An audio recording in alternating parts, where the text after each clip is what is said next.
Welcome again, friends, at Queen's Honey Farm. Just to give you a showdown as what happened today. Now this hive came into my apiary and it's such a beautiful sight. It's about 5 to 6 pounds of bees, very heavy, and this is a nice collection to what I have already.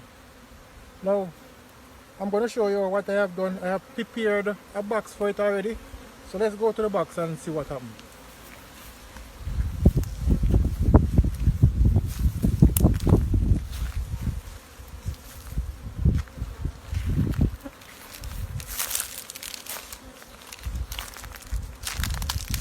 So here we have the box.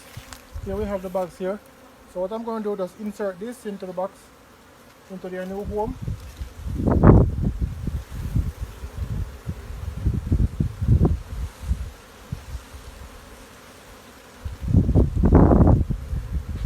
And just give them a little smoke. And they will just go and comfortably find them place. Now there's some remains on the tree, but eventually they will find the queen because of the pheromone that she gives off. So here we have another day at the bee yard at Queen's Honey Farm. See you soon again.